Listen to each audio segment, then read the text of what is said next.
Beneath the quiet breath of the ancient ice, there is a world that lives without sunlight. A world shaped by pressure, darkness, and the slow memory of a planet older than the stars we see tonight. Here, beneath frozen seas and glacial kingdoms, something unexpected rises. Columns of steam, bursts of heat. Geysers erupting from a place no human was ever meant to reach. What if beneath the frozen ceiling of the earth, something was still alive? What if the oldest landscapes were not asleep, but whispering? Today, we descend into that hidden realm, a place where boiling water meets eternal winter, where silence carries its own heartbeat, and where the under-ice geysers carve their story into the bones of the world. Before we continue, make sure to like, share, and subscribe. It helps us journey deeper into these forgotten frontiers. The wind moves like a slow whisper over the glacier skin, brushing against a landscape that has not changed in tens of thousands of years. From above, the ice appears calm, a wide, endless plain where nothing stirs and nothing speaks. But as we step closer, the silence feels heavier than emptiness. It feels watchful, as if the ice itself remembers every storm, every shifting epoch, every creature that once wandered across its frozen crown. The surface glitters beneath the pale sun, a mirror of ancient winters. Each fractured pattern, each buried ridge, holds the memory of a world that froze long before humans ever walked these lands. Yet the deeper we look, the more the illusion of stillness begins to crumble. The glacier is not a monument. It is a colossus. It breathes. It moves. It carries the old weight of ages on its frozen shoulders. Beneath our feet, the ice groans with the sound of slow motion, a grinding, stretching, aching crawl across the continental bedrock. Entire mountains of ice shift by inches each year, sculpting valleys, swallowing rivers, crushing whatever stands in their path. And though these movements seem imperceptible to us, they are relentless. They shape the world with a cold patience no human could ever possess. But somewhere far below this frozen armor, something else stirs. Something warm. Something alive. The journey downward begins with a single crack, barely audible, thin as a strand of glass shivering in the cold. At first, it seems insignificant, the kind of sound that disappears into the wide breath of the Arctic wind. Yet this crack is a doorway, a fracture that leads us into the hidden veins of the glacier. As the sun dims behind the horizon, we descend through a narrow crevasse, its walls glowing faintly blue like light trapped inside ancient crystal. The deeper we go, the more the world above feels like a distant memory. Inside the glacier, the air is still. The temperature drops with every step, wrapping around us like a tightening grip. Frozen walls rise on all sides, towering and curved, carved by centuries of pressure. The ice here is not white or opaque. It is clear, almost transparent, revealing shadows of older layers buried within, layers that once held the stories of storms long forgotten. If we press our hand against the smooth surface, we can almost feel the slow pulse of the glacier's internal life. A rhythm, a faint hum, a promise that something waits below. As we push deeper into this frozen labyrinth, the light fades until we are alone with the dark. But the dark is not silent. It is filled with distant murmurs, low rumbles echoing through the ice like the heartbeat of a sleeping giant. At first, we might mistake it for shifting glaciers or collapsing ceilings. But the sound does not break or scatter. It breathes. It repeats. It calls. And the deeper we descend, the more the air begins to change. A thin mist drifts through the passages, curling along the cold walls, hinting at something impossible. Heat. Heat has no place here. Not in a world carved entirely of ice. Not in a place where temperatures fall so low that even sound seems to freeze. Yet the warmth is real, subtle, faint, but unmistakable. It rises from the blackness beneath our feet like the first hint of dawn beneath a night sky. This is the threshold where the glacier's kingdom ends, and the hidden world begins. Because beneath this frozen ceiling lies a realm most people never imagine. A realm where water flows freely despite the crushing cold. Where entire lakes move in darkness, sealed away from the sky, preserved in isolation for millions of years. These are lakes untouched by sunlight, untouched by seasons, untouched by life as we know it, suspended in their own ancient time. A place where the Earth's deepest heat whispers against the underside of the ice, forever pushing upward. And that pressure, that quiet, persistent struggle between warmth and cold, is what shapes everything to come. As we reach the final slope before the under-ice world unveils itself, the glacier trembles again. The rumble is clearer now, closer, resonating through the walls like a warning from the deep. The ice around us vibrates with a low, trembling tension. Something is rising from the darkness below, gathering strength, gathering heat, gathering purpose. A distant rush of water pulses upward like a breath held too long. The frozen ceiling above us shivers. Something beneath it is awake. The passage widens into a cathedral carved entirely of blue ice, its walls smooth as polished stone, its ceiling arching high like the frozen ribcage of some ancient titan. The faint warmth we felt earlier now rises through the cavern floor in steady breaths, subtle yet impossible to ignore. It is like standing above the quiet embers of a sleeping fire, a contradiction wrapped in beauty. This place should not exist. Nothing warm should survive beneath a world built from cold. And yet the air trembles with a fragile hint of life. Above us, the glacier groans again, a slow bending moan, as though the ice is tightening its grip around a hidden heat below. Each sound resonates through the cavern, vibrating along every curved surface. These walls are alive with echoes. They carry memories of shifting millennia and the restless movement of pressure that never stops. The glacier may seem motionless on the surface, but down here, it is in constant battle with the forces rising from the Earth's core. Our lights sweep across the chamber, revealing long frozen waves sculpted as though the glacier once flowed like water. Patterns twist across the ice, spirals, fractures, ripples frozen mid-motion. It feels as though time has been captured here, preserved in crystalline detail. Every line tells a story of seasons stretching beyond imagination. We are walking inside a monument built grain by grain, snowflake by snowflake, winter by winter. Then, ahead of us, the cavern narrows again into a tunnel that twists downward like the throat of some enormous creature. A slow draft of warm air flows upward through it, brushing past our faces, carrying with it the scent of minerals and moisture. It is the unmistakable breath of liquid water, real water, flowing somewhere far below this ice fortress. And that breath carries a promise of what lies deeper, the under-ice lakes. As we descend the twisting passage, the walls begin to shift in color. Shades of blue give way to deeper tones, indigo, violet, black.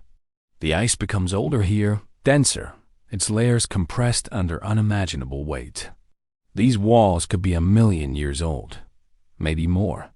The deeper we go, the more time seems to stretch, bending into something slow and ancient. It becomes easy to forget the world above. Easy to believe that we are drifting into a place untouched since the dawn of the planet.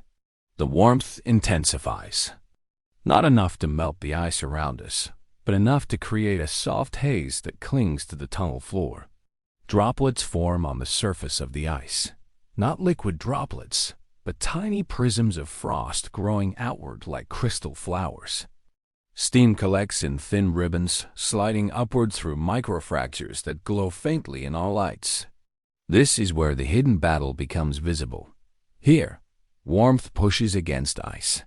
Here, two worlds meet, one ancient and frozen, the other rising from the heart of the planet itself. A faint rumble shivers up through the ground. It feels like a heartbeat pulsing through stone. Then another, and another. The rhythm becomes steady, almost deliberate, as though something immense is breathing beneath us. We pause, listening. The glacier shifts again, releasing a thunderous crack that races along the ceiling like a bolt of lightning trapped inside solid ice. The sound fades slowly. Then the silence returns, heavier than before. We follow the tunnel until it opens onto a ledge overlooking a void so vast it swallows our lights whole. The darkness below is absolute. But as we wait, adjusting our eyes, something begins to glow. A faint shimmer. Then a ripple of reflected light. Then a widening surface glistening beneath us like a hidden moon. The first under-ice lake reveals itself. A perfect pool sealed beneath thousands of meters of ice. Its surface smooth as obsidian, broken only by the gentle rise of warm mist drifting upward. The water is black not because it is dirty, but because it has never known light. It has lived its entire existence in darkness, warmed only by the slow pulse of geothermal heat far beneath the Earth's crust. This lake should be impossible, and yet it exists. And here, under the suffocating weight of the glacier, it moves, slowly, silently, breathing like a creature in its sleep. But as the mist rises and curls across the cavern, we feel another tremor. Deeper, sharper, more urgent. The water stirs. Not from us, not from movement above. Something else is happening. A distant surge, a rising pressure, a heat building with intent. The first hint of the geyser below.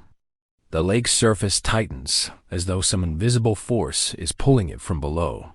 The mist thickens, swirling upward in slow spirals that fade into the cavern ceiling.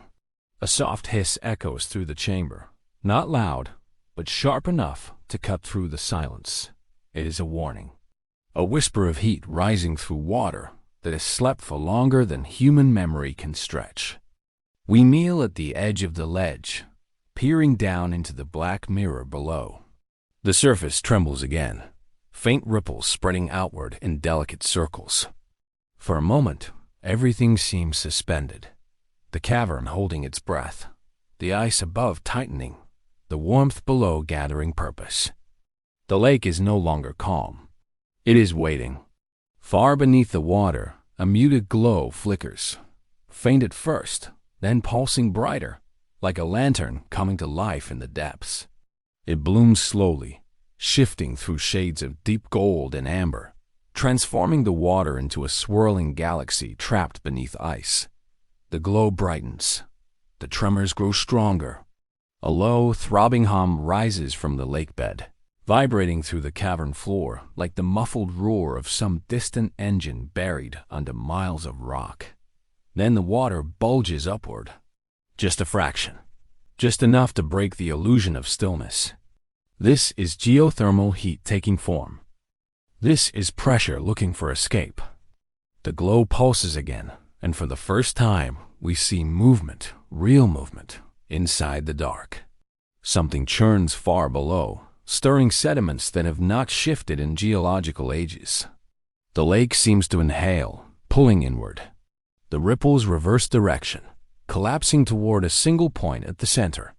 The air grows thick with steam, rising around us in white ghosts that drift against the ice walls. A lone crack echoes through the cavern. Not from the water, from above. The glacier ceiling shifts, releasing a booming, bone-deep groan that rolls through the chamber like thunder trapped inside a cathedral. The sound vibrates through the air, through the stone, through the ice itself. The glow below expands rapidly, turning from amber to fiery white. And then we feel it, a rush of hot vapor surging upward from beneath the lake. The first geyser is coming awake. But before it erupts, the world offers a moment of perfect, fragile stillness. A moment where the icy cavern and the rising heat seem to lock eyes across an invisible line. A moment where the planet reveals its tension. Frozen world above, molten world below, meeting in a single trembling heartbeat. The lake shatters that silence. A column of steam bursts upward, hitting the underside of the water with force that sends shockwaves through the submerged chamber. Boiling water surges from the depths, twisting into a column that races toward the surface. The eruption does not break through the lake's upper layer yet, but its pressure is enormous. It slams against the weight of the glacier above, sending violent tremors through the surrounding ice. The cavern trembles so fiercely that frost falls from the ceiling in sparkling cascades. The walls creak. The air roars. The glowing column below pushes again, harder, its heat warping the water into violent currents that crash against the submerged ice shelves. We watch in awe as steam escapes through narrow cracks, shooting upward in thin, ghostly streams, the first breath of the geyser finding its path through the glacier. Tiny explosions of vapor burst along the ice walls, each one a whispered signal that something much larger is building in the dark. The heat intensifies. The glow brightens until it looks like a star trying to break free from the lake bed. The hum becomes a scream, a deep vibrating cry that shakes the ground and echoes through the tunnels above. The glacier responds with cracking sounds that ricochet through the chamber like echoes of shattering glass. Then the lake swells, this time higher, this time with force. A dome forms on the surface as scalding water presses upward, struggling against the crushing weight of ice. The dome quivers, expands, then collapses inward with a thunderous boom that sends waves crashing against the cavern walls. The mist explodes upward in a luminous fog, glowing faintly with the reflected light of whatever burns below. This is only the beginning. The geyser is gathering strength, building pressure with every heartbeat, pushing against the glacier's ancient grip. It is preparing for the eruption that will carve its presence into the frozen world. And as the final tremor shakes the cavern, the ice above us groans once more, long, deep, and full of warning. The first true eruption is coming. The lake heaves again, as though something beneath it has grown impatient. The glow from the depths pulses brighter, illuminating the cavern in waves of trembling light. Shadows twist across the ice walls, bending and stretching like living shapes that flicker in and out of existence. The air grows hotter still, thick with vapor that clings to our skin in humid streaks.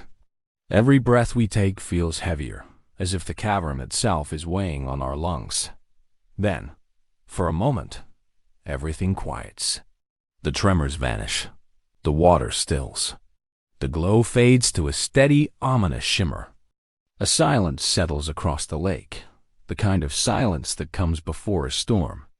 A silence that feels intentional, deliberate, as though even the earth is holding its breath in anticipation of what is about to unfold.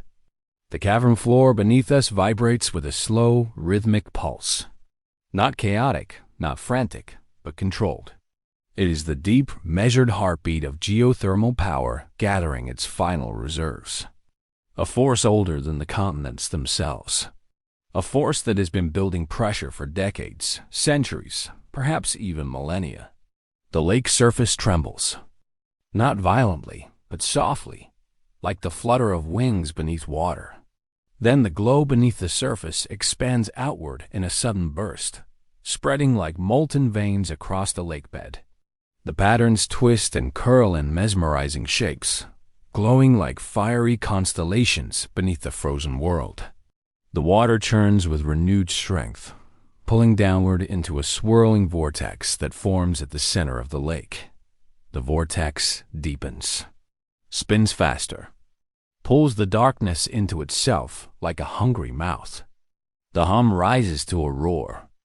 The ice cavern trembles again, shedding flakes of frost that spiral downward like falling stars. The air crackles with energy, hot and electric. A single fracture snakes across the cavern's ceiling, slicing through the blue ice like a jagged line of lightning. It widens with a loud, resonant crack, echoing through the chamber like the opening note of an ancient symphony. This is the final moment before eruption. The vortex collapses. The glow surges upward like a rising sun. And then the geyser erupts. It bursts through the lake with a violent explosion of steam and boiling water, propelling upward in a column that glows white-hot in the darkness. The force of it sends shock waves rippling outward, slamming into the cavern walls with the power of a contained storm. The ice groans, bending under the sudden assault of heat and pressure. The column of steam hits the underside of the glacier with a deafening thunderclap. The sound reverberates through every tunnel, every crevasse, every frozen corridor within miles. It echoes upward toward the surface, where the ice above bulges ever so slightly, a subtle rise no one on the surface would ever notice, yet enough to alter the glacier's internal structure forever. Scalding vapor explodes through microfractures in the cavern ceiling, forming dozens of thin, ghostly plumes that shoot upward like silent fireworks. They twist into the rising steam, merging into a massive, swirling cloud that fills the cavern with a shimmering, ethereal haze. The geyser keeps rising. Its core burns with a fierce white light, bright enough to illuminate the cavern as though a second sun had ignited beneath the glacier.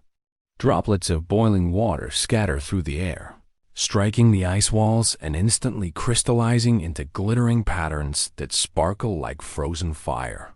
It is beautiful, terrifying, hypnotic. This moment, this eruption, is the meeting of two worlds that were never meant to touch. A collision of fire and ice, of ancient cold and restless heat. The ice tries to contain it, gripping tightly with the weight of millennia.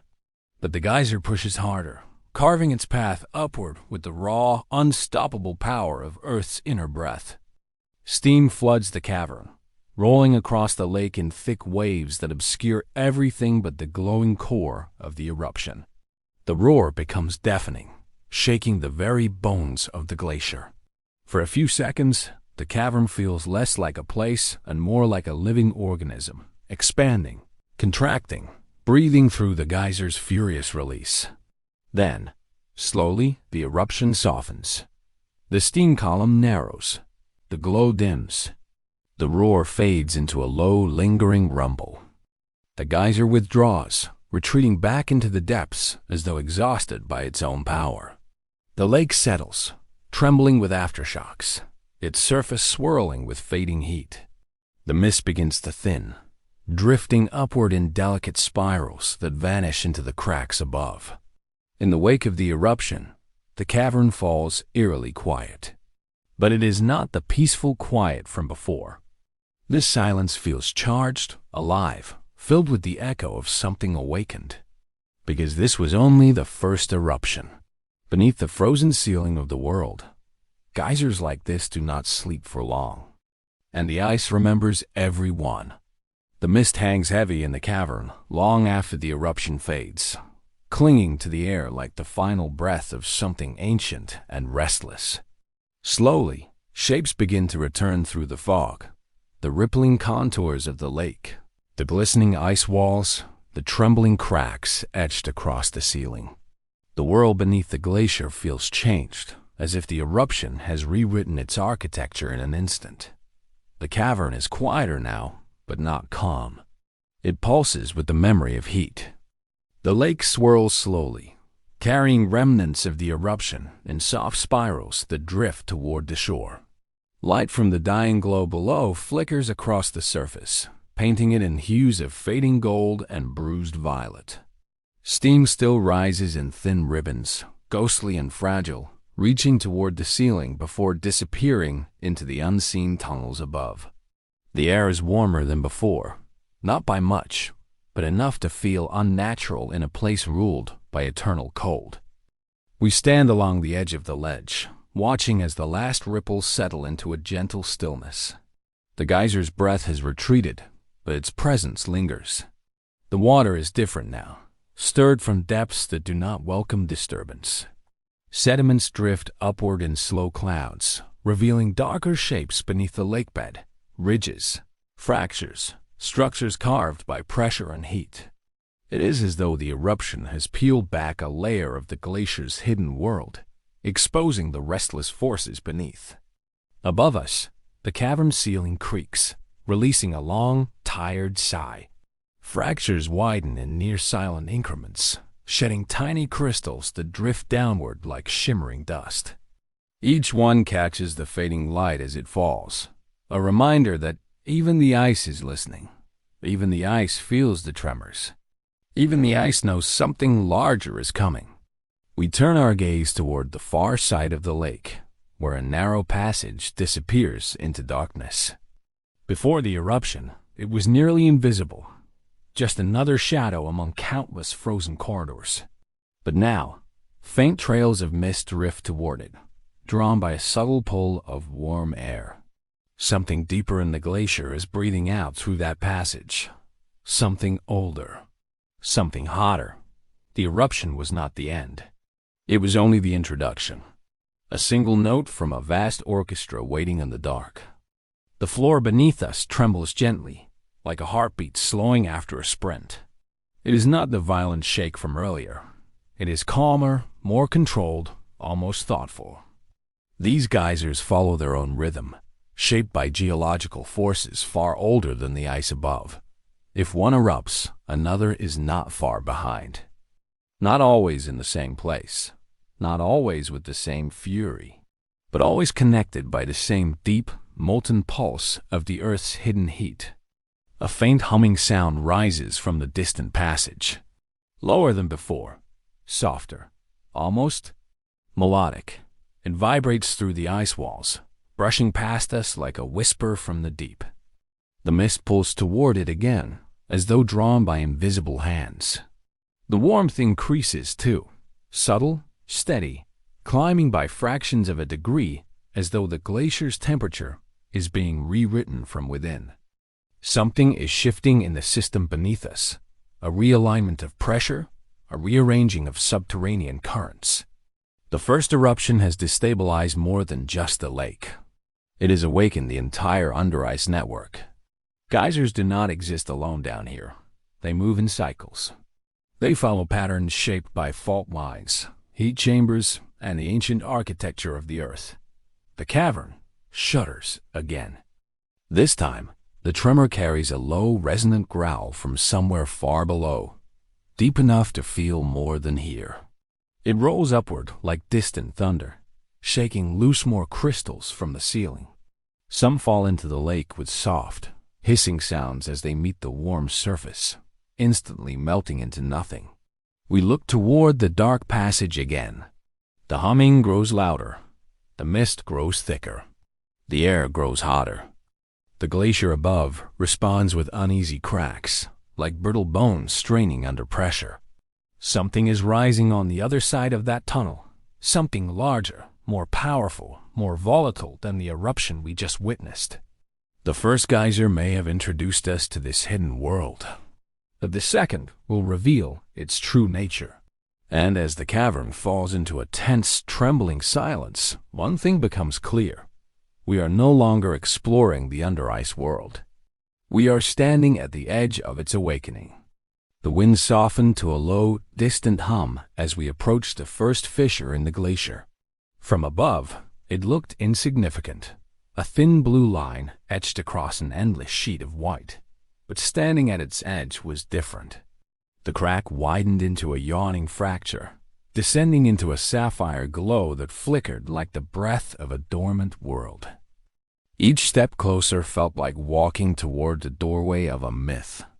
The ice groaned underneath, shifting with the weight of millennia, and the sound reverberated through the air like the slow exhale of something ancient. Frost spiraled across the walls, branching into crystalline veins that pulsed with faint reflected light. The temperature dropped sharply, tightening around the lungs. But it wasn't just the cold. It was the feeling that the Arctic was watching, waiting. Our guide Eric raised his hand. "Listen," he whispered. At first there was nothing, then a subtle resonance, a distant ringing, the kind of sound metal makes when touched by a feather. It came from below, drifting upward through layers of solid ice. "The glacier is talking," he added. "The caves shift every hour. They're alive." With rope harnesses fastened and headlamps flicking on, we began our descent. The walls shimmered as we lowered ourselves inside. Stratified layers of ice, each band of blue marking a different age of snowfall, a different year of Earth's memory. Chalk-white streaks curled through the layers like ancient scars. Tiny air bubbles, some older than recorded history, flickered as our lights passed over them. Halfway down, the air became eerily still. All sound from the surface faded. No wind, no footsteps, no world. Only the slow, rhythmic drip of melting water echoing from somewhere deep inside. It felt less like entering a cave, and more like stepping into the bloodstream of the planet. The base of the descent opened into a vast chamber where the ceiling arched like the inside of a cathedral. Pale beams of daylight filtered down through cracks above, scattering into soft halos that made the ice glow from within. It looked unreal, as if the walls had been sculpted by hands that understood beauty better than time itself. Underfoot, the ground was a mixture of frozen silt and fractured ice plates, each one reflecting distorted versions of us. Shadows bent and folded, stretching unnaturally across the floor. Our footsteps echoed, but the cave returned them in strange rhythms, as if a second set of explorers walked somewhere ahead of us. The deeper we moved, the more the architecture changed. The passages narrowed, twisted, widened again. Some corridors shimmered with smooth, flowing walls that resembled melted glass. Others were jagged, carved by violent freeze-thaw cycles that split the ice like shattered crystal. Eric brushed his glove along the wall. "This," he said softly, "is 10,000 years old." The idea settled heavily in the cold air. Every surface here, every ripple, every crack, was a remnant of storms and seasons older than civilizations. This wasn't just a cave. It was a time capsule frozen in motion. And then we reached it, the threshold into the true heart of the glacier. A corridor so narrow we had to turn sideways to pass through. The ice on both sides was completely transparent, as if we were walking between two walls of polished quartz. Bubbles hung suspended in perfect stillness, and thin white lines curled through the ice like frozen lightning bolts. On the other side, the passage opened into darkness, deep darkness. A void that swallowed the light from our lamps like a hungry sea. Eric tightened his grip on his gear. "This is where the real caves begin," he said. And we stepped inside. The darkness ahead was absolute. Not the kind that dims the world, the kind that erases it. The moment our headlamps pointed into the void, the beam dissolved, swallowed by a depth the human eye wasn't meant to measure. We stepped forward slowly, each movement cautious, each foot finding the frozen ground by instinct more than sight. Then, a low thrum. A vibration hummed through the soles of our boots, subtle at first, then stronger. It wasn't sound. It was sensation. As if the glacier itself had a heartbeat, slow and steady, resonating through our bones. "What is that?" I whispered. Eric exhaled. "Subglacial rivers," he replied. "There's an entire world flowing beneath this one." The cave widened suddenly, and our lights finally caught hold of something, a wall of ice so smooth it looked liquid. Embedded inside were streaks of deep cobalt, swirling patterns frozen mid-motion like the captured breath of an ocean wave. A faint luminous vapor drifted along the ceiling, scattering prismatic colors with every movement of our lamps. Blue, violet, pale green.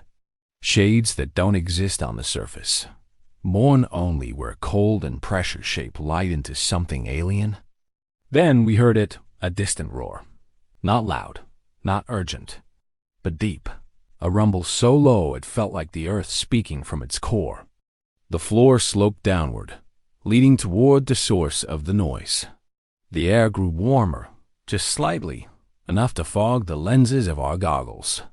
Melting drips echoed with slow, rhythmic taps, like a metronome guiding our steps deeper. We emerged onto a ledge overlooking a cavern so vast it disappeared into its own horizon. Below us flowed a river, not of water, but of meltwater compressed into a fast-moving current of blue-white light. The surface shimmered like liquid glass, its motion hypnotic, its speed terrifying. Steam like mist hovered above it, diffusing into cold air that smelled faintly metallic. "This is the arterial river," Eric said quietly. "It drains the glacier from beneath. Without it, the ice collapses. A pulse, a life system." The glacier wasn't just alive metaphorically. It was a living mechanism, breathing, shifting, cycling in ways more mechanical than biological. Inside the roar of the subglacial river was something else, a rhythm, a pattern, a slow, rising and falling cadence that made the entire cavern vibrate. I felt it in my chest first, a faint pressure, syncing with the heartbeat of the ice. And then I realized we were standing inside the pulse of the Arctic, a world hidden from the sun, a world shaped by darkness, silence, and time, a world older than human memory. And it was still moving, still changing, still alive. The river's roar faded behind us as we followed a narrow passage that rose upward in a long, spiraling curve. The walls closed in again, pressing tight around our shoulders, guiding us through a corridor carved by time, pressure, and the quiet persistence of meltwater. Each step felt like walking inside the throat of some sleeping giant, its breath cold enough to sting our cheeks as we moved deeper into its body. The air changed first, a shift so subtle it could have been imagined, warmer, softer, carrying a faint mineral scent. The frost on our sleeves began to loosen, tiny crystals shedding like dust shaken from feathers. Ahead, the darkness brightened with a haze of pale white light, diffused and trembling as though reflecting from something alive. We stepped into a chamber that did not feel real. A dome of ice stretched overhead, perfectly rounded, like the inside of a bubble trapped in time. The walls glowed with a faint inner radiance, a living shimmer that pulsed in slow waves. Soft vapors drifted through the air, curling upward like ghostly threads, vanishing into cracks so fine they resembled the veins on a leaf. Eric stopped walking. He lifted his glove and touched the wall gently, as if afraid to disturb something sacred. "This is a breathing chamber," he said quietly. "A pressure vault. The glacier inhales and exhales through it." I watched the ice swell, just slightly, a slow outward bulge followed by a gradual retreat. It was not dramatic. It was barely perceptible, but it was movement, controlled, rhythmic, ancient, a living pulse. Every few seconds, the entire chamber expanded as the pressure from the meltwater below surged upward. Every few seconds it contracted, pushing that pressure back into the labyrinth of tunnels beneath us. Like lungs filling and emptying, like breath passing through a sleeping titan. Mist spiraled from the ceiling in thin tendrils, falling in slow-motion arcs that looked like drifting constellations. Droplets hit the icy floor with soft, hollow plinks, a delicate sound, almost musical, echoing in the vastness around us. But beneath the calm beauty was something else, a deep rising vibration, different from the river's thunder, higher, sharper, growing. Eric's head snapped toward the far side of the chamber. "Stand still," he whispered. The hum intensified. The ice walls glowed brighter. The floor trembled, but gently, like the warning breath before a great exhale. A blast of vapor shot upward through a hairline crack in the floor, silent, pure, powerful enough to scatter the mist around us. The crack widened slightly, releasing a thin column of steam that twisted into the air before dissolving. "Under ice geyser," Eric murmured. "Looks like the system is active today." The realization hit like a spark of adrenaline. We weren't just observing the glacier's mechanics. We were standing inside one of its pressure valves, a gateway between frozen stillness and explosive force. If the geyser surged fully, this chamber could fill with steam in seconds. But for now, it only whispered, a warning, a reminder. The glacier was alive, and it tolerated our presence only because it allowed us to be here. Eric nodded toward a narrow tunnel on the far wall, half hidden behind veils of drifting vapor. "That's our exit," he said. "It leads into the deeper zones. That's where the real anomalies start." The chamber exhaled once more behind us, the sound low and mournful, like the groan of an ancient creature turning in its sleep. We stepped toward the tunnel, toward the unknown, toward the heart of the glacier, toward the mysteries waiting in the frozen dark. And as the glow of the breathing chamber faded behind us, I couldn't shake one thought. If this was only the gateway, what lived beyond it? The tunnel stretched ahead like a frozen artery, curving downward into darkness that seemed to swallow the weak beams of our headlamps. Every step echoed in soft, hollow reverberations, a reminder that we were far from the surface world, that above us, the sun's warmth and sound had no reach here. The glacier had its own rhythm now, a pulse beneath our boots that was almost imperceptible, yet undeniable. It was subtle, like a heartbeat carried through stone and ice, and it seemed to follow us as we moved deeper into the labyrinth. The walls closed in, pressed tight by millennia of accumulation. Striations of ice curved around us, twisting in patterns that hinted at the violent movements the glacier had endured. These were not merely cracks or fractures. They were scars, a chronicle of pressure, temperature shifts, and the slow, unyielding weight of frozen centuries. We traced them with gloved hands, feeling the subtle warmth where water had seeped in and refrozen, capturing a record of the glacier's long, hidden history. A faint glow pulsed ahead, soft and golden, reflecting off the ice in tremulous patterns. It was not sunlight, not artificial light. It seemed born from the glacier itself, a trickle of trapped warmth rising from the core. The vapor in the air thickened, curling like smoke from a forgotten fire, carrying the scent of minerals and something older, something elemental. Each breath we took reminded us that the air itself had history, distilled from years of compression, heat, and subterranean currents. The floor sloped gently downward toward a wide chamber. As we entered, the space expanded, revealing walls that curved overhead into vaulted domes of crystalline ice. The architecture of the glacier astonished, natural design so precise it felt deliberate. I realized that this world, though shaped by chance and pressure, possessed a rhythm and order that suggested intelligence. Every curve, every arch, every shimmering layer told the story of immense forces channeled into patterns both terrifying and beautiful. From a distance, a faint sound began to reach us, a low, resonant hum that grew as we approached the center of the chamber. Not a roar, not a crack, but a steady vibration that seemed to emanate from the ice itself. We paused, listening. The hum pulsed in measured waves, a living signal from deep below. Then we noticed subtle shifts in the ice, tiny bulges along the walls, microfractures breathing in time with the vibration. It was as if the glacier itself were alive, exhaling slowly, cautiously, aware of our intrusion into its hidden domain. At the far end of the chamber, the ice floor fell away into a black pool of liquid so dark it swallowed the light entirely. Steam rose in delicate spirals, casting shadows that danced along the vaulted walls. It was a subglacial lake, hidden beneath thousands of meters of frozen rock, fed by heat from the planet's core. The surface shimmered faintly, reflecting the pale glow from the chamber, yet revealing nothing of the movement beneath. This water had never seen sunlight, had never been touched by the outside world, and yet it breathed, pulsed, and lived in its own silent rhythm. The temperature increased slightly as we approached the edge. Each step brought a faint hiss, the sound of warmth pushing against the ice. A low tremor ran through the floor, barely perceptible, yet enough to make the crystal-clear walls quiver.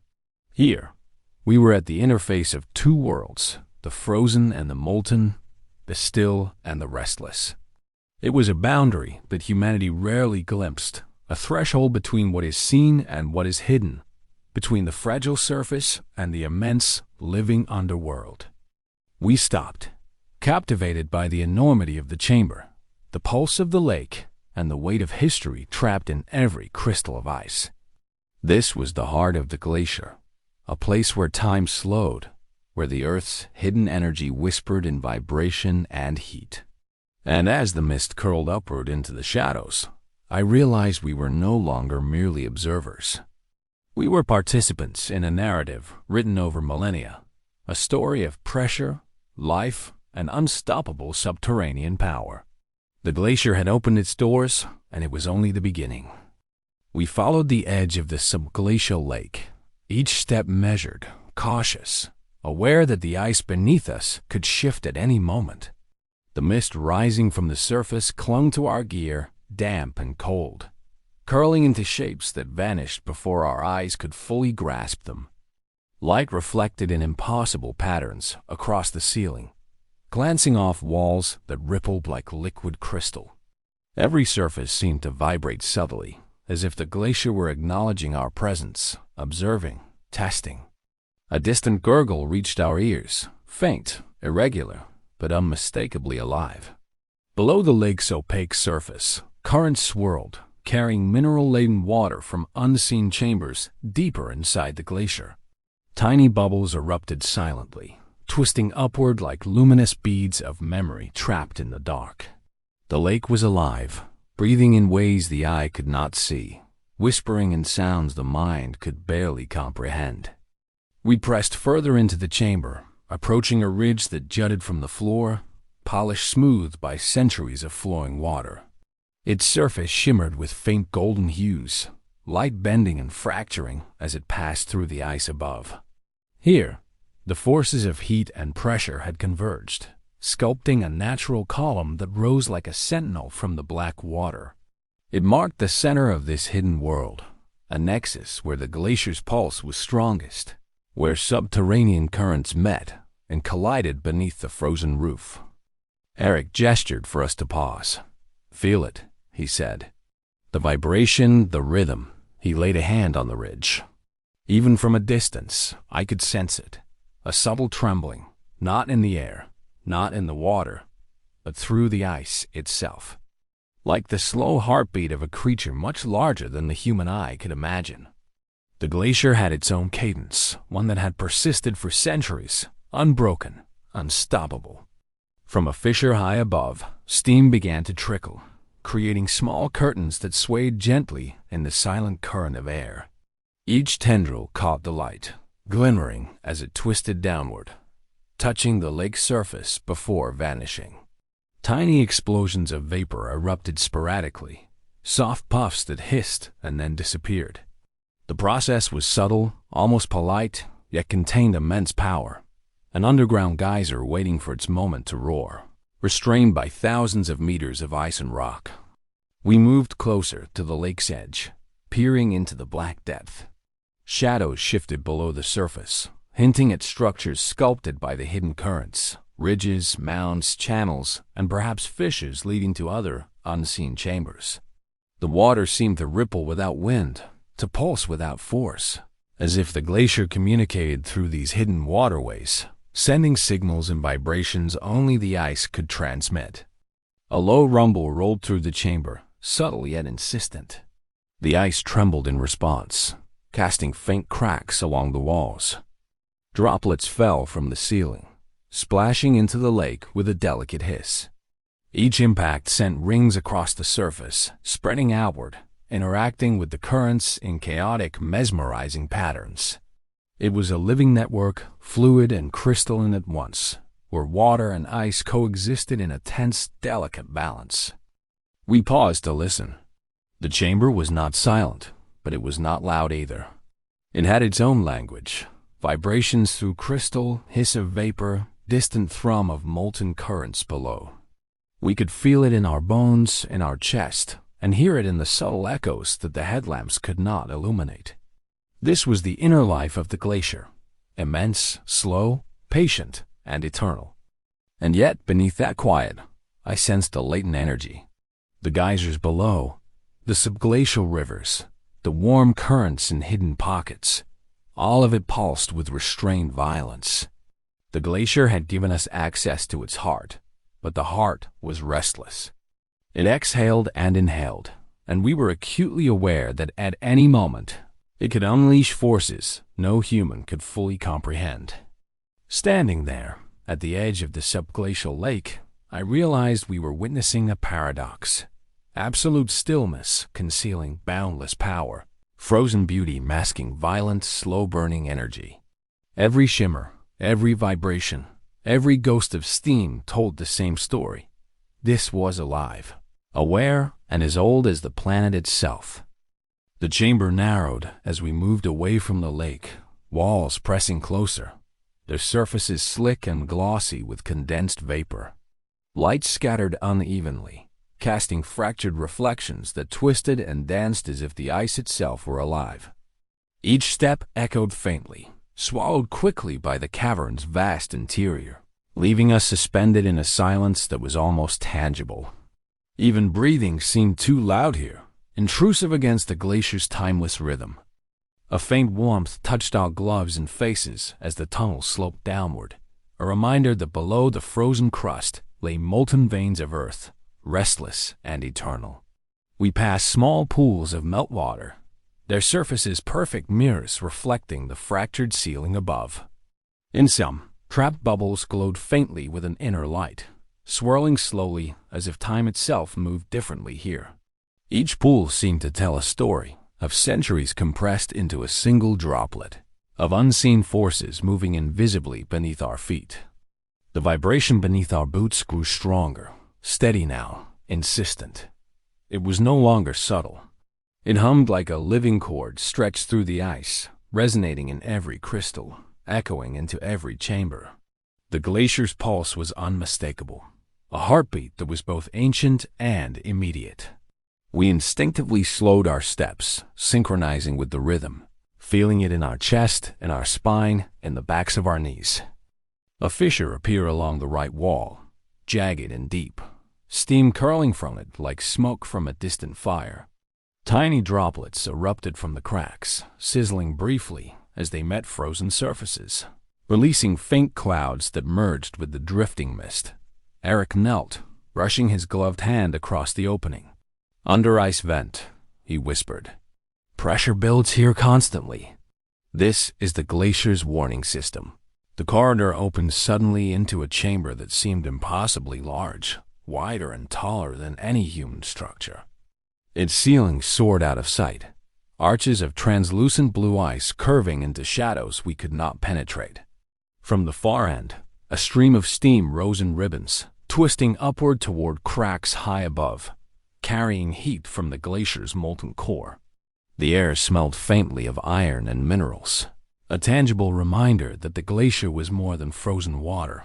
It was a complex engine of geological energy. We advanced toward the center of the chamber, where a ridge of ice rose like a spine from the floor. Its surface was smooth, polished by centuries of subglacial currents, shimmering with veins of cobalt and silver. Light from our headlamps fractured as it passed through the ice, scattering into spectral patterns that danced across the walls. The ridge seemed to pulse in time with the underlying vibrations, a slow expansion and contraction that mirrored the heartbeat of the glacier itself. From the shadows, faint ripples appeared across the surface of a small pool beside the ridge. The water shimmered unnaturally, reflecting light yet remaining opaque, hinting at hidden currents below. The hum beneath our boots intensified, interacting with the vibrations of the ice and water, creating a resonant frequency that seemed to make the walls themselves shiver. Every step, every gesture, every breath felt amplified, as if the glacier were conscious of our presence, measuring, testing, and observing. Eric crouched beside the ridge, tapping lightly. The sound traveled in waves through the ice, coming back to us transformed, distorted, multiplied. "It responds," he said quietly. "The glacier communicates through vibration, sound, and pressure. Every fracture, every cavity. It's part of its language." I knelt beside him, letting my fingertips rest on the ridge. The vibration traveled upward through my bones, and I felt, in a way that defied explanation, the pulse of the glacier's heart. Slow, measured, relentless. It was alive. It had always been alive. And for the first time, I realized that everything we had seen, the subglacial rivers, the geysers, the breathing chambers, was only part of a vast, interconnected system. A low rumble began in the distance, rolling through the chamber like the beginning of a storm. The walls trembled faintly, droplets of water falling from the ceiling in delicate arcs. The glacier was stirring. Its heartbeat was quickening. And in that moment, the magnitude of the world beneath the ice became clear. We were no longer merely observers. We were intruders in a living, breathing monument to Earth's hidden power. The rumble grew, low and insistent, traveling through the ice like a message written in vibration. Each pulse carried a weight, subtle yet undeniable, and we felt it in our chests, in the soles of our boots, and the tips of our fingers as they brushed against the crystalline walls. The glacier was speaking, or perhaps warning, its voice carried not by sound but by the shifting, heaving lattice of frozen water and trapped pressure beneath our feet. We moved cautiously toward the far end of the chamber, where a narrow tunnel disappeared into darkness. Steam poured intermittently from fissures along the walls, curling in delicate arcs that caught the pale light from our headlamps. Tiny droplets splashed onto the icy floor, hissing softly as they met the frozen surface. The air smelled of minerals, metallic and earthy, a reminder that below the frozen crust lay molten rivers shaping the glacier from within. A pool of black water emerged in the center of the chamber, deceptively still. Its surface reflected the fractured light, but beneath it moved unseen currents, swirling with a slow, deliberate energy. We watched in silence as vapor rose from cracks around its edges, creating a haze that softened the sharp angles of the ice. Each ripple, each wisp of mist seemed alive, as if the glacier itself were breathing in that chamber. Eric knelt by the edge of the pool, placing a gloved hand on the ice. "This is a subglacial vent," he whispered. "Pressure builds here constantly. It regulates the movement of the glacier, the flow of water beneath. Everything you see is connected." His voice barely rose above the subtle hum that vibrated through the floor, a sound that now felt as tangible as the solid ice beneath us. We followed the ridge that led deeper into the chamber, careful with each step.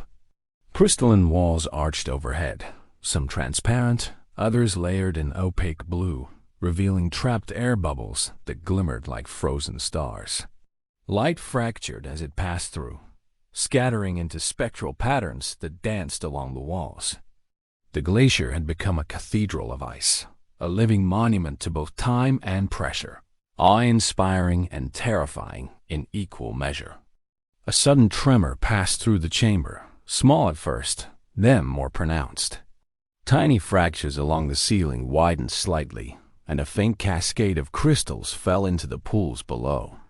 Steam hissed from fissures, the sound sharp and piercing, echoing through the vaulted space.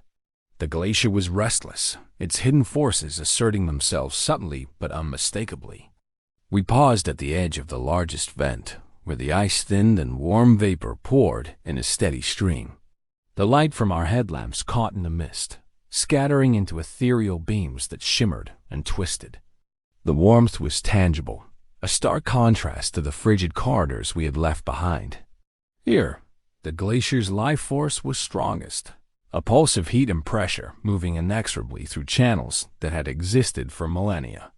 Eric raised a gloved hand to silence us. "Do you feel that?" he whispered. "Every vibration, every tremor, every ripple in the ice, it's alive. It responds to movement, to pressure. It remembers." The words hung in the air, echoing softly as we absorbed the scale of what we were witnessing.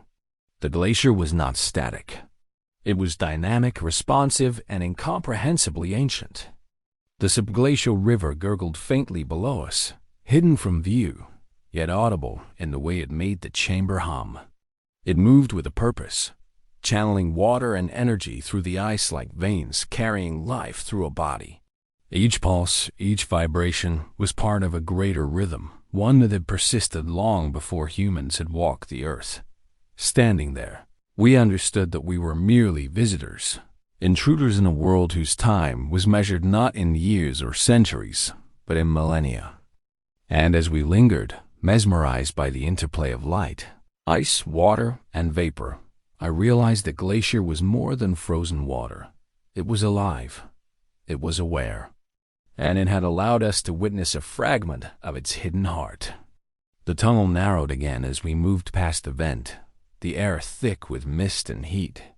Each breath condensed instantly on our goggles and gloves, forming tiny crystals that sparkled briefly before melting. The sound of distant water echoed faintly, bouncing off the walls in a rhythm we began to recognize. The glacier's heartbeat, steady, unyielding, ancient. We followed it instinctively, guided by the vibrations that traveled through the floor, through the walls, through our very bones. Ahead, the corridor opened into a cavern larger than any we had encountered so far. Its ceiling arched impossibly high, translucent ice layered with cobalt and violet streaks. The light from our headlamps fractured across these walls, scattering into spectral patterns that danced like flames frozen in time. The floor was uneven, broken into jagged plates and polished ridges, a record of the glacier's relentless movement over countless years. Each step reminded us of the fragile balance beneath our feet, of pressure held in check, of forces both immense and silent. From the far end of the cavern, a plume of steam rose steadily, twisting into a narrow column that disappeared into cracks above. The hiss of warm vapor mingled with the subtle thrum of the ice, creating a symphony of sound unlike anything outside this frozen world. The under-ice geyser beneath the chamber was alive, active, yet restrained, a reminder that the glacier was not inert. It breathed, it pulsed, it waited, and we were witnesses to its measured patience. We approached the edge of a subglacial lake, black and still, its surface reflecting fractured light in delicate patterns. Tiny currents beneath the surface sent subtle ripples across the water, hints of motion invisible to the human eye. Each ripple interacted with the vibrations traveling through the ice, amplifying them, twisting them, turning the chamber into a living instrument. Standing there, we felt the enormity of the forces at play. Heat, pressure, movement, all governed by laws older than human memory, shaping and reshaping the glacier from within. Eric motioned for us to pause. He knelt, pressing a hand to the ridge that rose from the lake's edge. The pulse beneath our feet intensified, flowing through the ridge, through the ice, and into our bodies. It remembers everything, he said quietly. Every shift, every flow, every vent that's ever opened.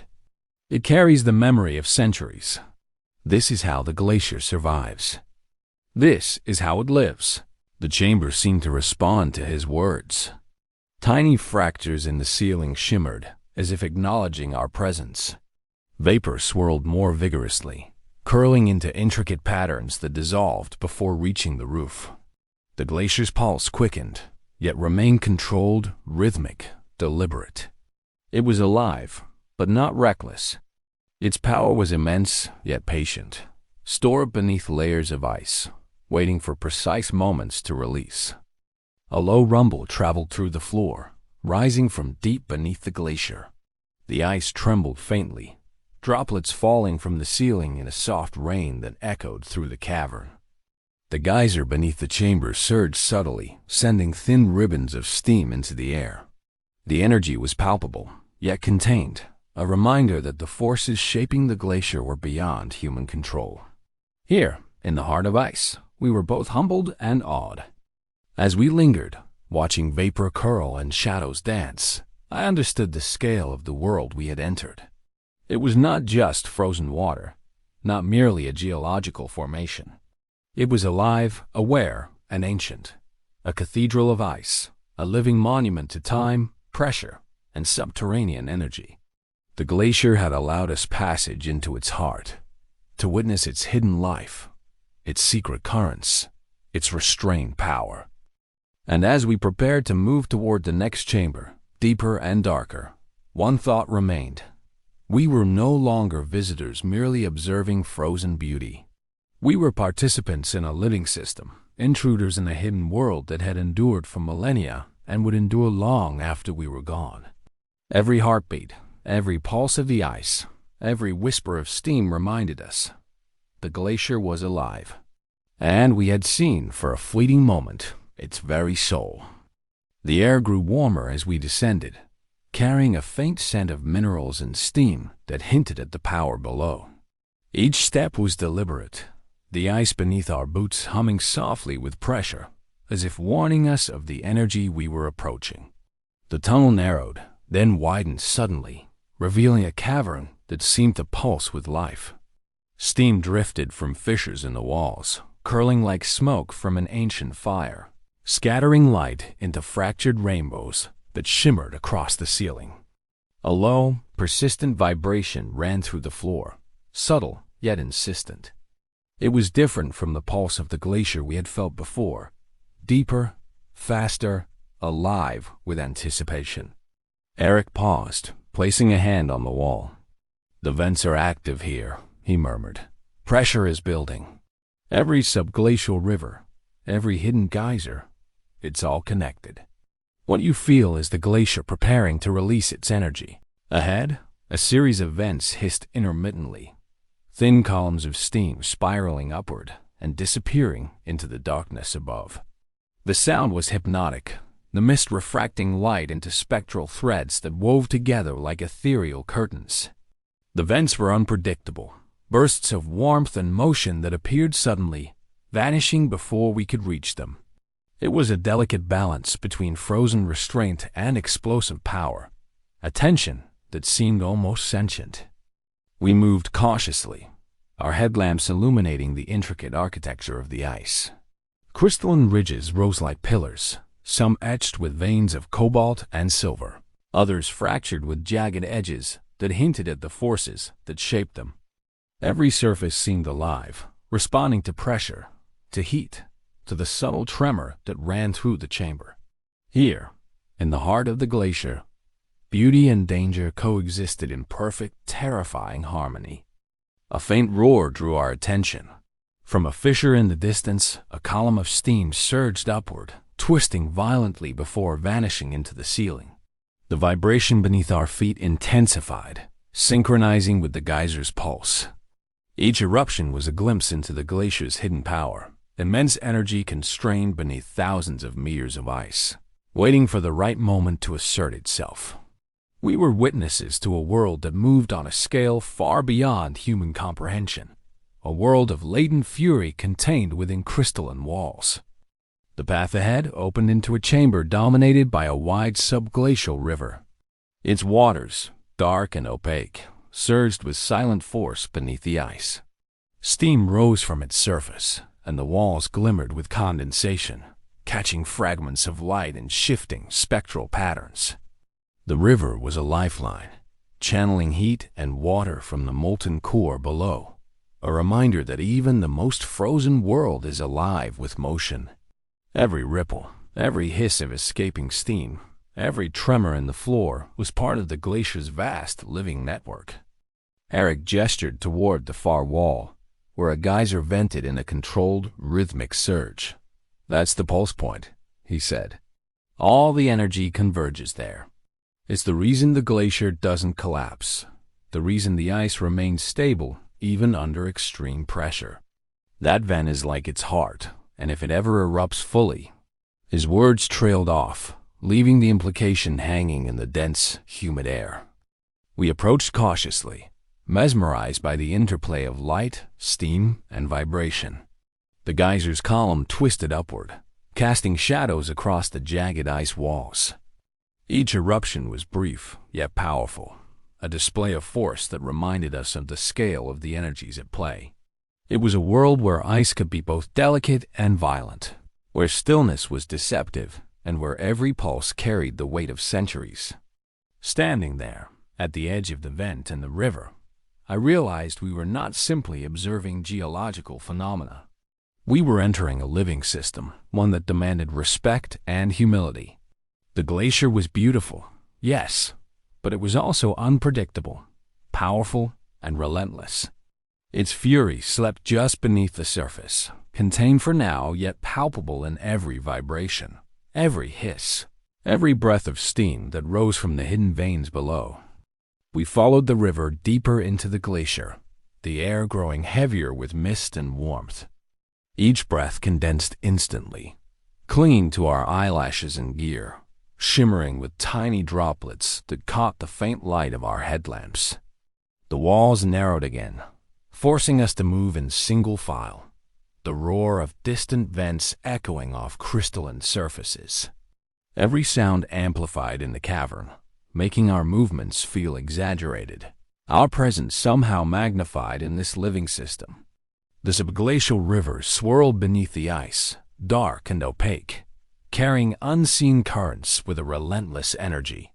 Steam spiraled from cracks along its banks, rising like smoke from a dormant volcano. Each ribbon of vapor danced and twisted, refracting light into spectral patterns that shifted with every pulse of the glacier beneath our feet. The vibrations were stronger here, a steady, throbbing heartbeat that seemed to synchronize with the river itself. We moved cautiously, our senses alert to every tremor, every hiss, every subtle shift in the ice. A sudden hiss erupted from a nearby vent, louder this time, forcing us to step back. A column of steam shot upward, twisting and curling into the ceiling, creating a curtain of mist that glimmered with spectral colors. The vent pulsed rhythmically, like the inhalation and exhalation of a living being, and we realized the power it contained. The energy beneath the ice was immense, silent yet poised, restrained yet ready to unleash. It was a controlled fury, a reminder that the glacier was alive, aware, and commanding forces far beyond our comprehension. We approached a massive chamber where multiple vents converged. Steam hissed from fissures in the floor and walls, curling into twisting columns that met above in a tangled, ethereal canopy. The air was thick, almost tangible, vibrating with energy. Droplets fell from the ceiling in a soft rain, sizzling as they hit warmer surfaces below. The cavern itself seemed to breathe, expanding and contracting with the hidden pressures beneath, each pulse a reminder that the glacier was far from inert. Eric knelt by one vent, running a gloved hand along the icy ridge beside it. "This is where energy accumulates," he whispered. "The pressure from the geothermal currents below is channeled here. It's contained, yes, but volatile. One misstep, one sudden release, and the chamber could reshape itself in seconds." His voice carried both awe and caution, a reverence for the raw, restrained power of this hidden world. We circled the chamber slowly, mesmerized by the interaction of ice, steam, and vibration. Light fractured into countless reflections on the walls, glinting off mineral deposits and trapped bubbles. Every surface seemed alive, responding to pressure, heat, and motion. We were immersed in a symphony of forces, some delicate, some violent, all interconnected. The glacier had become a living cathedral, each vent and channel a note in its endless melody of power and restraint. A faint tremor ran through the floor, and the geysers pulsed in unison, small columns of vapor twisting skyward like the fingers of a giant hand. The rhythm was hypnotic, almost musical, but underneath lay a tension that made our muscles tighten. The glacier was patient, yet we could feel the energy coiled beneath the surface, a quiet fury waiting for the precise moment to assert itself. It was a reminder that beauty here was inseparable from danger, that the forces shaping this frozen world were both awe-inspiring and lethal. The deeper we ventured, the more volatile the environment became. The corridor widened into a chamber whose walls seemed to pulse with energy. Steam erupted from multiple fissures, intertwining in chaotic, twisting columns that merged and split in unpredictable patterns. Each vent hissed inside, releasing bursts of heat that warped the thin mist into transient waves. The air was thick with the scent of minerals, metallic and earthy, a tangible reminder that molten forces lay hidden just beneath the ice. The subglacial river surged nearby, its waters dark, opaque, and almost hypnotic. Currents shifted beneath the surface, unseen but felt in every vibration traveling through the floor and walls. Tiny explosions of trapped air hissed and popped along the banks, sending plumes of vapor into the chamber. We moved cautiously, our senses heightened, aware that even a slight misstep could trigger unforeseen consequences in this delicate equilibrium. A distant roar suddenly reverberated through the chamber, low and throbbing. The vents pulsed in response, synchronizing their bursts in a fleeting, almost choreographed pattern. Droplets fell from the ceiling, striking the ice with soft sizzles. Each sound, each tremor, seemed purposeful, part of the glacier's subtle language, a warning, an announcement, or perhaps a conversation with the molten currents below. We were witnessing a hidden communication, a dialogue of power, heat, and pressure that had existed long before humanity had eyes to see it. Eric led us to a massive vent at the far end of the chamber. Steam surged intermittently from its opening, forming twisting ribbons that disappeared into the ceiling. The heat was intense, brushing against our faces, warming the icy walls enough to create droplets that slid downward in delicate streams. This vent was larger than any we had encountered, a nexus where the subglacial currents converged. Its energy was palpable, vibrating through the floor and the surrounding ice, a living pulse that demanded respect. We crouched at the edge of a small subglacial pool near the vent. The water shimmered faintly, reflecting fractured light across the cavern. Beneath the surface, currents twisted and swirled, invisible yet undeniable. The vapor above shimmered in response to the heat, creating a transient canopy of mist that danced like ethereal fire. It was beautiful, terrifying, and mesmerizing, a visual symphony of the glacier's hidden fury. A subtle tremor ran through the floor, growing steadily. The vents responded, sending up sharper, more forceful bursts of steam. The hum beneath our boots became louder, more insistent, a reminder that energy was accumulating rapidly beneath the ice. The chamber seemed to contract and expand with each pulse, the walls vibrating as though alive. We were enveloped in a living, breathing system, one where frozen surfaces masked immense power. Eric spoke quietly, his voice barely audible over the hiss and roar. "This is where the glacier tests itself," he said. "All the forces converge here. Heat, water, pressure. Every eruption reshapes the ice subtly, reminds us that it is alive and always will be. The fury beneath is its strength, but also its vulnerability."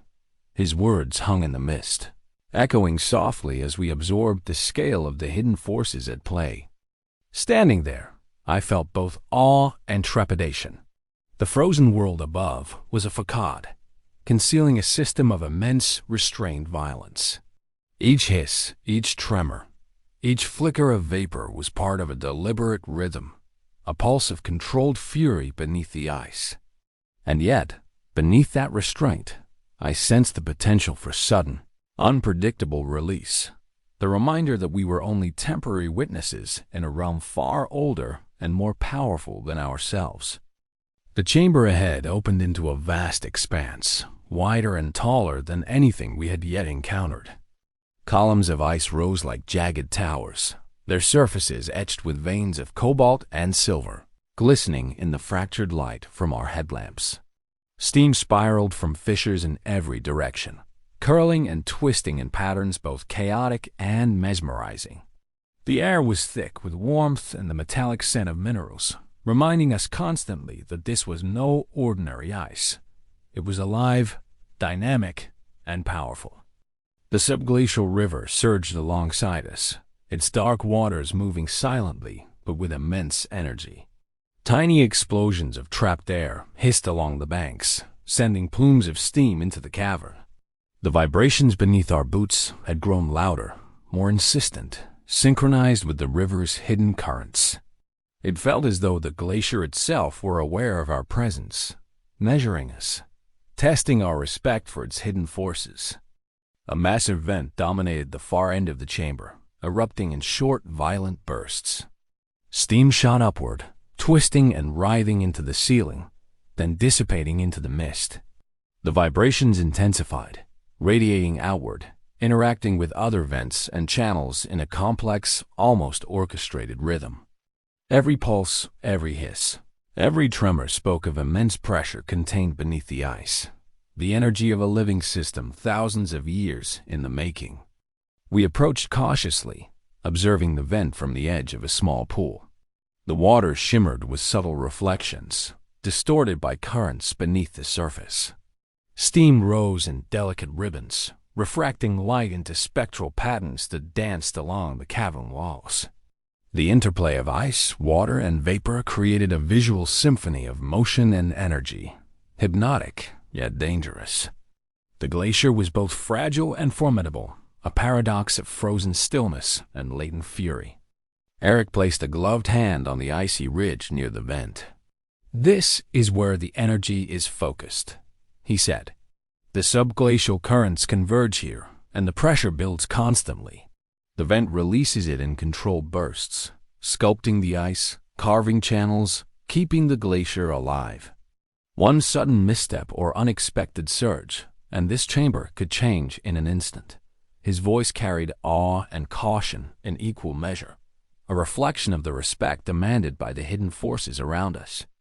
The tremor beneath our feet grew stronger, harmonizing with the vent's periodic eruptions.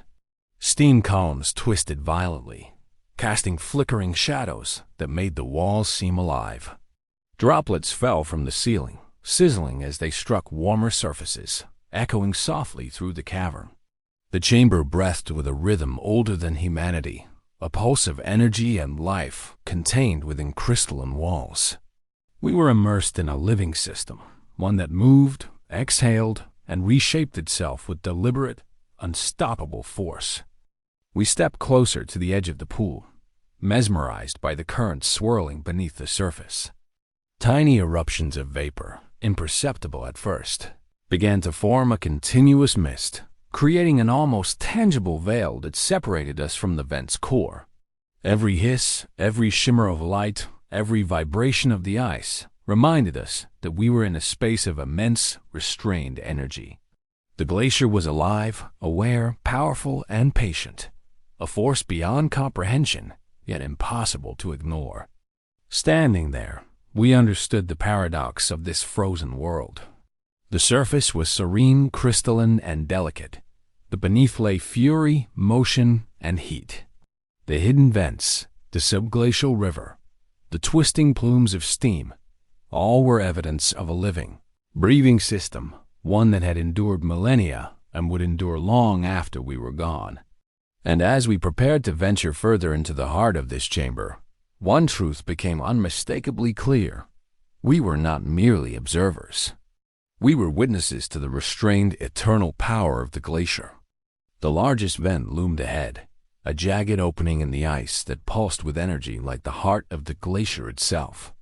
Steam erupted in violent, twisting columns, carrying heat that rippled across the cavern and mingled with the mist hanging in the air. The vibrations beneath our boots were stronger than anything we had felt before, resonating deep into our bones, reminding us that this was a space of restrained fury and unstoppable force.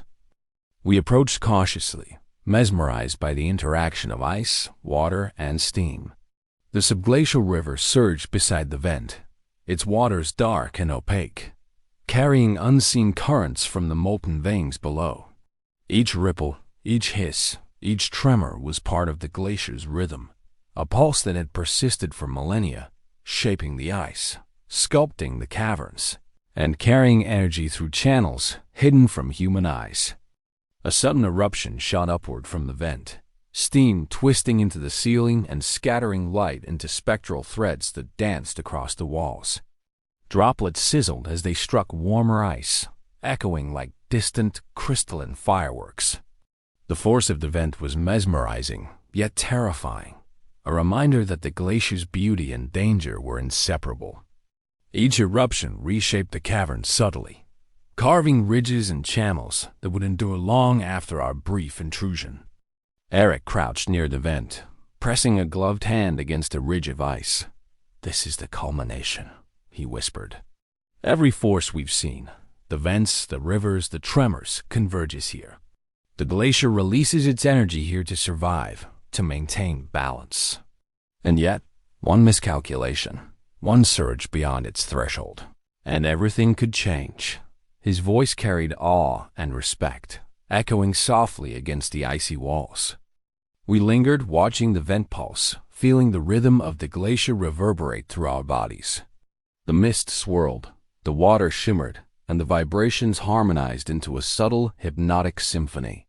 It was a spectacle of raw energy restrained, a living, breathing system that had endured millennia without faltering. In that chamber, the glacier revealed itself not as frozen and inert, but as alive, aware, and immeasurably powerful. As the eruptions continued in unpredictable, beautiful bursts, I realized that we were not merely witnessing natural phenomena. We were witnessing the glacier's will, its pulse, its hidden consciousness. Every hiss, every tremor, every ribbon of steam was evidence of forces that predated us and would outlast us. Yet here, for a fleeting moment, they shared their presence with us.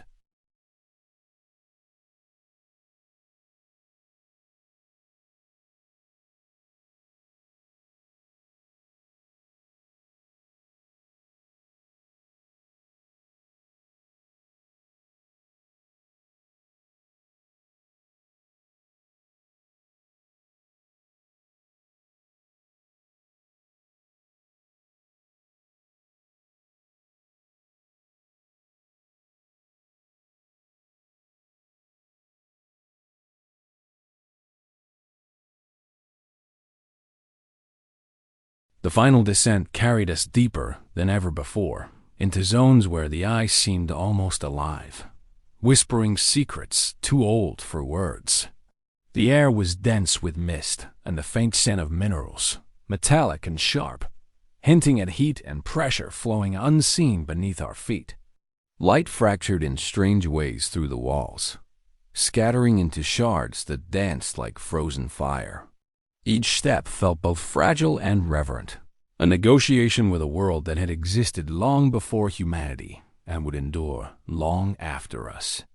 The subglacial passages twisted unpredictably, some narrowing into claustrophobic corridors, others widening into vast chambers where shadows stretched across towering walls. Steam hissed intermittently from fissures, curling into delicate spirals that vanished before reaching the ceiling. The vibrations beneath our boots were subtle but constant, a rhythmic pulse that resonated with the subglacial rivers flowing silently below. It was as if the glacier itself was alive, aware of our presence, testing us, guiding us deeper into its hidden heart. A frozen lake appeared ahead, black and still, reflecting fractured light from above. Its surface was deceptively calm, yet beneath, currents churned invisibly, moving heat, pressure, and energy through channels unseen. Tiny eruptions of trapped air hissed along the edges, sending plumes of vapor into the chamber. The contrast between serene surface and violent currents below was a metaphor for the glacier itself, composed of still beauty, yet alive with motion and memory. Eric gestured for silence. He knelt by the edge of the lake, placing a gloved hand on the ice. "This is where the glacier stores its history," he whispered. "Every pressure shift, every venting, every river flow is recorded here, in the ice, in the water, in the vibration beneath our feet. It remembers everything." His words hung in the humid air, mingling with the hisses of distant vents. It was humbling to realize that this frozen cathedral held knowledge beyond human comprehension, its memory stretching across millennia. We circled the lake cautiously, mesmerized by the play of light and shadow, by the rising mist and subtle currents below. Steam curled into columns, refracting light into spectral patterns that shifted as we moved. The glacier's pulse grew perceptible, rhythmic yet irregular, like a living organism breathing slowly but deliberately. Each hiss, each tremor, Each shimmer of reflection told a story of heat, pressure, and movement, of forces constrained yet powerful, of a system eternal in its patience. Ahead, a network of smaller vents released brief bursts of steam, each eruption subtle yet significant. The air was charged, warm, and slightly metallic. Every breath we drew seemed amplified, every step measured, every glance capturing fragments of the glacier's hidden life. The frozen walls were translucent in places, revealing trapped bubbles of air and mineral veins that glimmered faintly, remnants of ancient flows and eruptions. This was a cathedral of memory, a testament to endurance and time, shaped by forces far greater than ourselves. As we lingered, absorbing the stillness and motion, I realized the glacier's true power was not just in its size or heat, nor in the eruptions of steam or movement of subglacial rivers. It was in its continuity, its quiet accumulation of memory, its ability to survive, adapt, and endure over epochs. Standing there, in the still and pulsing heart of ice, I understood that we were witnessing something profound, the whispers of an ancient world, alive, aware, and eternal. We ventured further, leaving the black, reflective lake behind, into corridors where the ice thickened and the air grew warmer, almost humid with geothermal breath. The walls glowed faintly, veins of minerals refracting our headlamps into pale, spectral light. Each step echoed softly, carrying vibrations from the hidden rivers below, vibrations that seemed to speak of ages beyond reckoning. The glacier's pulse was subtle here, yet insistent, like a heartbeat that had never faltered. Steam hissed from fissures along the floor and ceiling, curling in delicate spirals that shimmered as they caught fragments of light. Tiny droplets formed on the ice, sliding down walls in slow, deliberate motion. The environment was alive, a symphony of pressure and heat, every element interacting with the others in a precise balance. The faint roar of distant vents mingled with the soft thrum beneath our boots, a subtle reminder that the glacier was both patient and volatile, restrained and powerful. A subglacial river appeared in the distance, its waters darker than ink, moving silently but with visible currents that twisted beneath the ice. From time to time, tiny geyser-like eruptions punctuated its surface, sending ephemeral plumes of steam into the air. Each eruption was brief but purposeful, a pulse in the glacier's rhythm, a reminder that every element of this hidden world was connected. The vents, rivers, and fissures all communicated, creating a network of life, memory, and power within the ice.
A distant chamber opened up ahead, enormous and vaulted. Steam spiraled upward from multiple vents, twisting and coiling into the ceiling like smoke from a primeval forge. The subglacial river widened, surging through the chamber with silent intensity. Every tremor beneath our boots, every hiss of venting steam, every ripple across the water was part of the glacier's intricate, living rhythm. It was awe-inspiring and humbling, a reminder that the forces we were witnessing had existed long before us and would continue long after our fleeting presence. A distant vent erupted in a controlled burst, sending a plume of steam skyward. The vapor coiled and danced, casting flickering shadows on the walls. The subglacial river surged momentarily in response, currents swirling beneath the surface in a subtle, orchestrated pulse. We watched in awe, understanding that the forces at play were immense yet precise. The glacier had learned to contain its fury, to channel it in ways that preserved its structure, while still expressing the latent energy that flowed through its veins. As we stood in silence, absorbing the rhythm of the chamber, it became clear that the glacier's power was both subtle and profound. It did not shout or roar indiscriminately. Its fury was measured, its beauty deliberate, its endurance infinite. Every pulse, every hiss, every reflection in the ice was part of a conversation that spanned millennia. To witness it was to glimpse eternity in motion, to feel the heartbeat of a world older than human memory, alive and eternal beneath a frozen surface. We lingered near the river's edge, mesmerized by the shifting patterns of light on the water and the swirling mist above. Each element, steam, ice, water, vibration, was a note in a vast symphony of energy, history, and life. It was humbling and awe-inspiring to realize that we were only fleeting observers, briefly attuned to a system that had endured eons.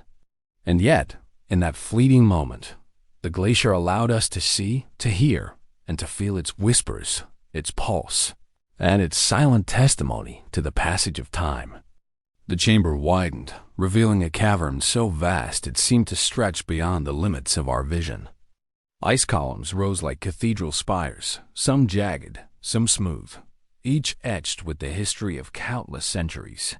Steam drifted upward from fissures in the floor and ceiling, twisting in delicate, ghostly spirals that refracted our light into shimmering rainbows. The air was thick and warm, almost humid, carrying the faint metallic scent of minerals from deep below, a tangible reminder of the geothermal forces at work. Beneath us, the subglacial river flowed with silent, relentless power. Its dark waters swirled in currents invisible to the eye, punctuated by tiny, unpredictable bursts of vapor that rose in fleeting plumes. Every ripple and hiss seemed synchronized with the vibrations beneath our feet, as though the glacier itself were communicating through rhythm and movement. The pulse was slow but persistent, measured yet alive, an eternal heartbeat echoing through the ice. Eric led us along the river's edge, pointing out subtle changes in the ice that revealed pressure shifts from centuries past. "Look closely," he whispered. "Every ridge, every fissure, every vein of mineral is a record. The glacier remembers. It speaks in vibrations, in steam, in the way the ice fractures and reforms. And if we listen carefully, we can hear it telling its story." His words resonated as we paused, attuned to the subtle symphony of hisses, tremors, and shifting reflections surrounding us. A series of vents erupted in synchronized bursts, columns of steam twisting skyward like ethereal dancers. Droplets fell from the ceiling, sizzled as they hit warmer ice, and scattered into prisms of light. The cavern seemed alive, breathing and shifting with a deliberate grace. Each eruption reshaped the chamber subtly, carving new pathways, sculpting ridges, leaving behind evidence of the glacier's constant motion. Beauty and danger were inseparable here. The ice held both serenity and restrained fury, frozen elegance and unstoppable force. We paused at a massive ridge overlooking a subterranean pool. The water shimmered with currents beneath the surface, reflecting fractured light in mesmerizing, shifting patterns. Tiny vents along the pool's edge hissed and exhaled, releasing bursts of heat that danced through the mist. The interplay of ice, water, and steam created a delicate balance, a living choreography that had persisted for millennia. We were mere spectators, briefly attuned to its rhythm, understanding that this hidden world had endured far longer than any human presence. As we lingered, the glacier's pulse grew perceptible in our bones. Every hiss, every tremor, every subtle vibration was a reminder of the forces contained within this frozen cathedral. We realized that the glacier's true majesty lay not only in its visible eruptions or flowing rivers, but in its continuity, in the patient accumulation of memory and energy over eons. It was alive, aware, and eternal, a testament to time itself, and we were humbled to witness even a fraction of its story. We moved slowly through the chamber, letting the rhythms of steam, water, and vibration guide us. Every step revealed new textures, new reflections, new signs of the glacier's enduring vitality. It was impossible to separate beauty from power here. The two were entwined, inseparable. And as we ventured deeper, I understood that we were witnessing the glacier's voice, a whisper of ancient ice, speaking across time, alive in its pulse, enduring in its fury, and infinite in its patience.